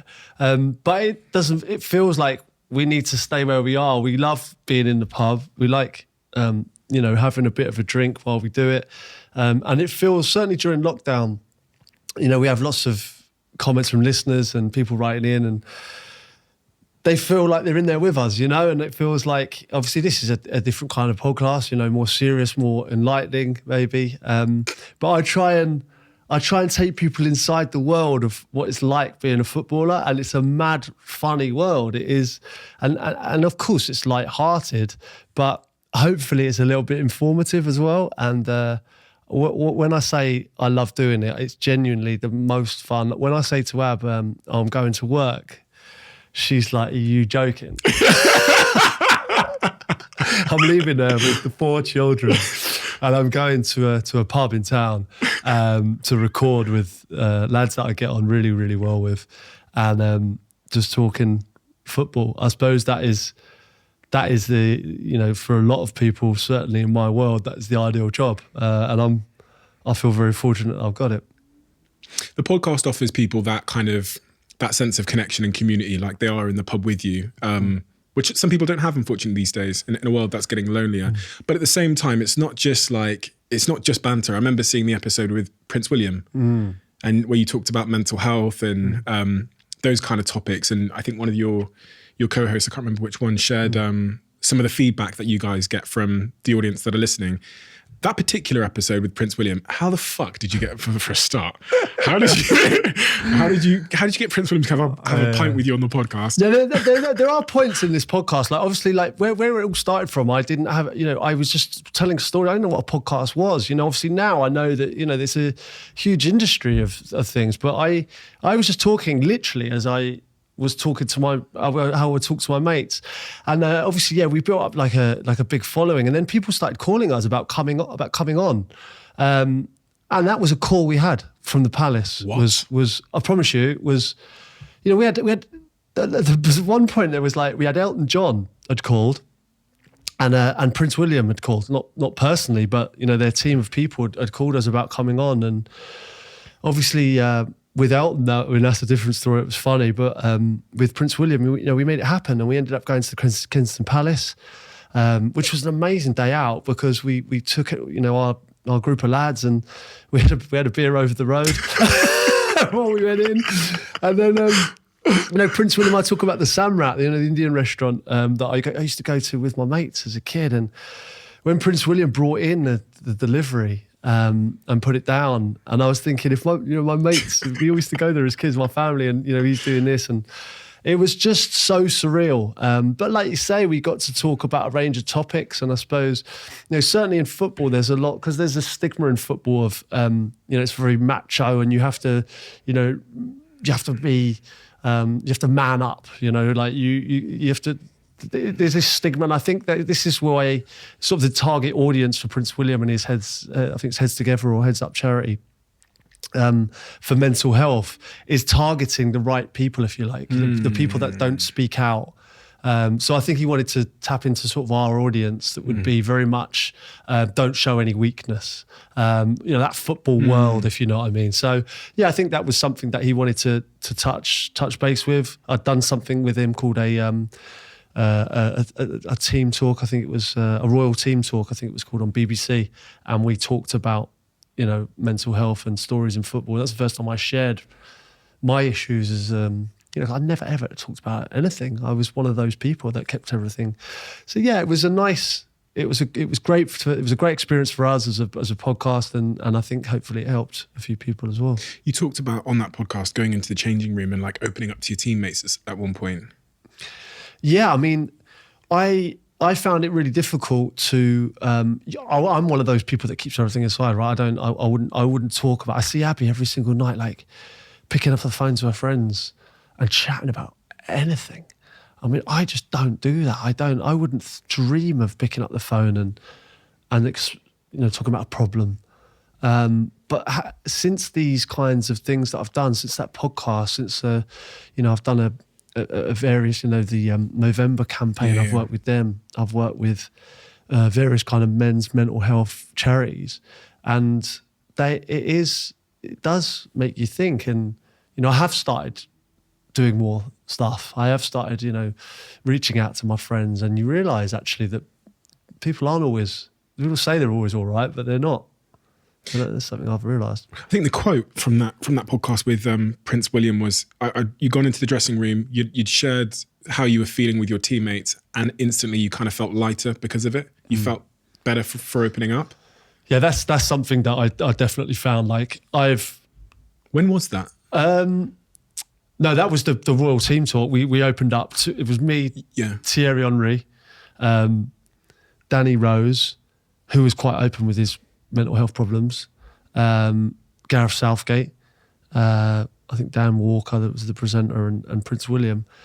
And like when you actually get like a group of lads there talking, like Prince William wasn't Prince William, Thierry Henry wasn't Thierry Henry. It was just a group of blokes talking, and Prince William's talking about bereavement, and you think, oh my God, like I don't know. It's like, that's not real. It's like a not real life. And you think actually when he's sitting there, he's just a lad. He's lost his mum. And he's got that fucking... it was an amazing talk, because you're not seeing her as Princess Diana, and you're not seeing him as the future King of England. You're seeing him as a man who's struggling, who's lost his mum. And I think sometimes when you read things and you look at things, like I say, it's that thing of playing football and not realising that they're actually, it's on a human level. He's just a fella that's lost his mum and has struggled with that over time. And when you say you opened up, you're referring to the stuff you've talked about today with... Yeah, me personally, I opened up about, looking different a bit, and getting heckled and being sort of that impressionable teenager and sort of dealing with that kind of pressure of looking different, if you like. Bizarrely, that's become sort of like my superpower now. It's become sort of me. It's like I'm recognisable. I think people understand, like, all my insecurities, if you like, have been what has probably made me successful in the stuff that I've gone on to do. When you do look back at your success, and in hindsight, and you go, okay, maybe this was a big part of it, this was part of it. What are the key things that in hindsight you go, that's why I was successful? Because earlier on you said, like, most of the football players, especially the strikers, didn't look like you. But you were still successful. You still played at the very top of the game. You still had the England caps. You still scored all those goals for England. So what was it about you? Listen, I had ability. I did. I felt like I was a good player, and I worked on that. Like, that was something that if I was going to be tall, I wasn't going to be what everyone thought I was going to be, which was that big target you can lump the ball up to. I wanted to have technical ability, so I worked on that. I constantly worked on that. So that was obviously something that stood me out. And then I had to work on my heading, because I was incredibly tall, but I didn't have to jump as a young lad. And then when you get to play professional football, you then realise that people are going to jump, they're going to beat you in the air, and it looks ridiculous if you're 6'7" and you're losing headers. So I had to work on my heading, and obviously it's determination, it's the will to succeed, it's the desire, it's the ability to deal with knockbacks that stand you out probably from the rest. Knockbacks. Did you ever have a experience with, especially through the period with Liverpool where you went 18 games without scoring, and the various twists and turns throughout your career, did you ever experience anxiety? Yeah, I'd say so. I mean, listen, I'm not an expert on this field. I wouldn't say I'm an anxious person. Like I say, I'm a glass half full kind of person, but I would say, of course, like in football, in terms, of course, I was anxious. I was snatching at chances. And was I anxious off the field? Yeah, couldn't switch off from it. Couldn't stop thinking about it. Couldn't sleep. So couldn't sleep. Yeah, I wouldn't have been able to sleep. Certainly after games, but I found that difficult anyway. That the kind of buzz that you get from playing a match under the lights, especially, is so difficult to sleep after. I think physically impossible at times. Where are you now in terms of your mental well-being and your mental health? Yeah, good. Yeah, like I would never. I don't think I'd class myself as ever as having problems. I've had issues that I've had to manage personally, like everyone has, I think. But I'd say I'm in a good place. I just need to get the balance right between, this new field that I'm in, if you like, and family life. You know, I need to get the right balance where I'm working enough to sort of satisfy that hunger to keep going, and not miss what is important. You know, which is my kids, which I adore, and I want to see grow up, and I want to be at the forefront of that. I want to be hands on, you know. So, got to try and work that balance out. Somehow. That's my biggest problem. I always, I think I always hear this voice, which is like, when is enough enough? Yeah. Like, when is enough going to be enough? Like, podcast is going great, business is going great. You've achieved loads of things. Like, what else do you need?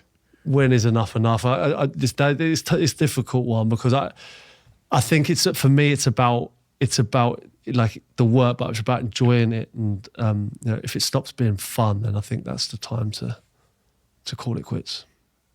Crouch Fest, 19th of November. Yeah, 19th of November. It's what is? I mean, I've seen it because I watched all the videos from like 2019. Yeah, that's right. It looked like a right fucking laugh. Liam Gallagher was there. It was so much fun. Yeah, but the thing is, like, people buy tickets and not have a clue what they're letting themselves in for. And it is one of the best things that we've ever done, and we just thought we'd scale it up this time. Last time we had Liam Gallagher on. We had Catherine Jenkins singing the Champions League anthem, where the fella that wrote the Champions League anthem spoke to us.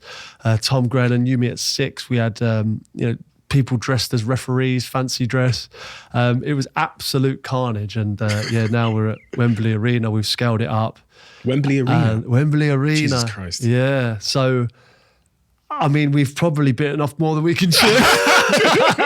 I'm not going to lie to you. But yeah, great guests and looking forward to it so much. What are you promising for this Crouch Fest? Well, that's the thing. We don't promise anything. Okay, so you don't say anything. We literally don't say a word to anyone. And we've got, obviously, I mean, some of the things that we've been getting up to has been a lot of fun, and some of the knockbacks that we've had have been priceless because we're asking things that Wembley Arena has never seen before. But yeah, honestly, I can't tell you how much fun the last one was, and if it's half as good, it'd be a great event. Well, everyone listening there's a few tickets left, so you can go. There might not be by the time this comes out, but you can go buy tickets online for Crouch Fest. It looks like, I mean, I watched the highlights from 2019, and it looked like a huge group of mates pissed, having a laugh. And that's exactly what it is. I can't dress you up anymore, but you're welcome to come. If I'm here, I'll come for sure. It looked really, really good. What is your goal now? What is next for you? All these things going on in your life, the media stuff, you're presenting on BT, etc., etc. You've got the podcast, you've got this amazing book you've just written. Well, it's just come out in October, I believe. How to Be an Ex-Footballer. The reviews for this book are insane. Much of the stories you've told to me today, some of them are in here, some of them are in your previous book, but both books are Sunday Times top bins bestseller. What is next? What is the? Yeah, I say, like this. I'm finding my feet. I have no clue. I had no clue where I was going to go. I didn't know what angle to go for. I'm doing things because I enjoy them, and like when you say what is your goal, I don't want to come on here, Diary of a CEO, right? And everyone's got a goal, everyone's got a purpose, everyone knows what they're going to do. I have to be honest with you, I don't have a goal. I don't want to be doing this in 5 years or that in 5 years. My goal was achieved. Like, all I wanted to be was a football player. All I wanted to do was do it at any level every single day. And then I felt like I did that. I achieved it. I achieved more than I ever thought I would. And now everything is, that's happening to me is things that I'm enjoying, and they're routes and avenues that I'm taking. But there's no particular goal. And I know that might be difficult for you to, especially to understand. But I just can't. I haven't got a motive or a plan. I'm just living each day and enjoying each day that I'm given, and I feel like I'm blessed in the situation that I'm in. But this is genuine. That is the most genuine thing I can tell you. I don't have an end goal. I think you'd be surprised how common that is. I think people think that I have everything figured out, or a God, necessarily like a North Star or a God. But I've said on this podcast a million times that I've never written a business plan in my life. It's really about like doing my best today and doing that every day, and kind of being open to the things that come along. Because goals can also be really unhelpful in the sense of like, it might make you miss an opportunity. If you had a goal when you left football to become a coach, you might have missed the opportunity to do the podcast or all these other things. Well, I feel like it's also narrow-minded in some way. You go like, you have the end goal, but like you say, these missed opportunities, like I did the book, I did the podcast, and things took off, and then opportunities come off the back of that. And as long as those things are going well, the opportunities will continue to come, and then you might find that you enjoy something else or a different avenue, and that is where I'm going. I'm on a journey that I have no clue where it's going, but I'm enjoying it, and long may it last. At the start, you mentioned that the way you were treated when you were younger, looking a bit different, meant that you used kind of self-disparagement, criticizing yourself, making a joke out of yourself first as a defense mechanism. Much of the reason why people love your books, love your podcast, is because they're like really, really funny and they make people laugh. And even from like hanging out with you today for a couple of hours, whatever, you are one of those real funny people. I mean, on the front of your book, it says a comedy genius. I didn't write that, by the way. Yes, you did it. No, but it's interesting. I just find it interesting as an observation that the thing that people criticized you for created a quality in you, which seems to be, from my very naive assumption, like critical now to your success and why people are so fond of you. Is that an accurate assessment? It's spot on. My kind of like humor and being able to laugh at myself was a self-defense mechanism where people were trying to take the mick out of me. I would take the mick out of myself in a better way than they were about to do. So that makes me self-deprecating. And I think that is very uncommon for a footballer to be self-deprecating. It was groundbreaking. And I don't think it should be. But let's be honest, I think it was a bit. Not many players that play for England let their guard down at any point or want to criticise themselves or have a laugh at themselves. And that is something maybe that has set me apart, that I'm aware of from other players. And that is not me being contrived or, trying to force an agenda. I think anyone who has played with me over the course of 20 years will say to you, this is the person that they knew in the dressing room.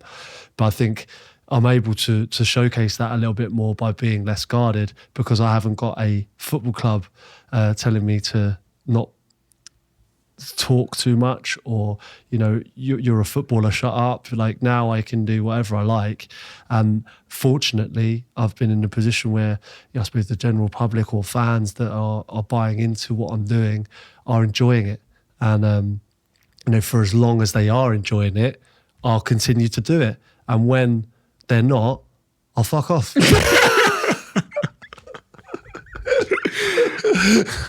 It reminds me a lot of Lewis Capaldi, who I sat with, where he just seems to just be doing whatever the fuck he wants to do. Yeah, I admire him so much. Like, he's the kind of thing that I love to see. Like, and I watched it recently. I think he was on Jonathan Ross, and he was brilliant. Like, he's hilarious, and he looks like he's enjoying what he's doing, and he's himself. And I think that is what I'm doing. And I'm thankfully. People are hopefully enjoying it. 100%, they are enjoying it. I think that's a huge understatement. And it seems to be the case from the people I've sat here with on this podcast. Seems to be the case that those that are themselves, that are able to build a life based on being themselves, are living the most sustainable and fulfilling lives. It's fucking difficult not being yourself for a long period of time, and it's not fun, right? Yeah, well, you can't get tripped up if you're being yourself. Yeah, you can't. The guard never slips, does it? But it feels like a risk. To some people. You can see why. Yeah, it's a risk if no one you're likes you. No, you're right. You're actually right. It's only a risk if you're a dickhead. No, you're completely right. Be someone else if you want to know. We have a closing tradition on this podcast where the last guest asks a question for the next guest, not knowing who they're going to ask it for. Right. And the question that's been left for you is, what moment has caused you to be the most afraid in your life? It's difficult. I think I've been in situations where none of this matters, does it? Let's be honest, right? I'm thinking about football terms. I was thinking straight away. I went to like, what about when I didn't score? When I did this? When I wasn't going to make it as a footballer? Like none of that matters, does it? Your family's the most important thing, and when you have a scare personally, or one of your close people, your wife or your kids has an issue, that is when you're the most scared that you'll ever be. And I think, I've had those worries, and that's when you really realise what's important. Obviously, when the pandemic and we were in lockdown and that kind of thing, and you realise actually none of it matters. It was. I had my family, and we were fortunate, obviously, to be in a nice house. And I just thought, we are incredibly lucky. Even if we don't have anything, we've got each other. And that I think it's the most scared when you have a scare with someone close to you, which we have had, and you get through that. That's the most scared I've ever been. That's exactly what came to mind for me. It was when I think I must have been 10, and my mum called me and told me, I believe she called me and told me she had cancer in her breast because she had found a lump, and then it transpired it was a cyst, it was fine. But that period of like several days believing that my mum's going to die when I'm 10, everything pales in comparison, and you realise that fuck all matters, as you said. Yeah, like it's so weird. Like I went to like football then, straight away. Then you actually think, oh, hold on a minute, it doesn't matter, does it? No, it's most scared I've been is when you have a scare in the family, without doubt. Peter, thank you. Thank you for so many reasons. Thank you for inspiring me in this podcast. You've been a big inspiration for us. The production is one thing. I know you've commented on the production before, but what you have is something that's so like authentic and brilliant. And that's the impossible thing to create. To find a authentic formula that's resonant with the audience that you have and give so much to them, it's like, it's a lot, and it's not fucking easy. And, I watched your playing career. I've watched you play in all the clubs you've played in. The thing that I'm like, that is fucking unbelievable, is actually what you've been able to do since, and that says a lot because you got to Champions League finals and you played for the best clubs in the land. But watching what you've done since, I think is even tougher. That's just my perspective, and I've taken a huge amount of inspiration from that. Your book is amazing. Crouch Fest is obviously going to be amazing because you guys just have a magic that is like impossible to replicate. And so you got, it's fun to watch you guys. It's really, really fun to watch your journey and to not know where it's going to go. I mean, like Prince William walking in, you're in this pub toilet, I just don't, it's fucking brilliant. And it's perfectly authentically brilliant. So thank you for coming and doing this. It's a huge compliment to us that you'd come and do it. And it's been great chatting to you and meeting you. No, my pleasure. Thanks for having me. I really appreciate it. Why are you laughing? Oh, I'm just laughing because I like smiling. I have enjoyed it. No, I genuinely have enjoyed it. And it's nice to see a professional setup. Thank you so much. Thank you. We're done. As you know, Intel are now one of the sponsors of this podcast, and I'm here to tell you about one of the latest Intel Evo designs. I've been recently using this laptop, and honestly, I've been blown away by how user-friendly it is to use. Intel has spent thousands of hours studying the way people use their laptops and then collaborating with leading PC makers to co-engineer, optimize and test these laptops to create the Intel Evo platform, which delivers the ultimate mobile experience. Laptop designers only receive the Intel Evo badge after they've been rigorously tested to pass Intel's own strict requirements and deliver an ideal combination of features such as long-lasting fast-charging battery, Wi-Fi connectivity standards, and a super slim design. The result is a premium laptop that delivers an ideal combination of features. In the coming weeks, I'm going to break down exactly what features you get when you buy an Intel Evo certified laptop and how they've made my life on the go 10 times easier. To find out more about the Intel Evo platform, go to intel.co.uk/Evo and let me know how you get on. If you see me wearing jewelry, there's one thing you will know for sure, and this has been the case since before they were a sponsor of this podcast, is that I'm wearing crafted jewelry. Their pieces are my favorite. They are my favorite. And as I said, if you ever see me wearing jewelry, I guarantee you it's crafted jewelry. Their new collection here is my favorite ever. It's the most affordable, brilliant, versatile, wonderful, high quality jewelry I've ever seen. And as I said, the meaning of the pieces, as you can see if you look at some of these pieces, for me, of course, it's interpretation, but optimism, freedom, those are the kind of hints I get through. And my favorite piece of crafteds of all time is actually a similar piece to the one that Conor McGregor has. Conor McGregor has a crafted piece, and it's of the lion. If you're looking for male jewelry, maybe for Christmas or Black Friday or something like that, and you're looking for stuff that is high quality, that is high in meaning, and that is aesthetically beautiful and on trend, look no further than crafted.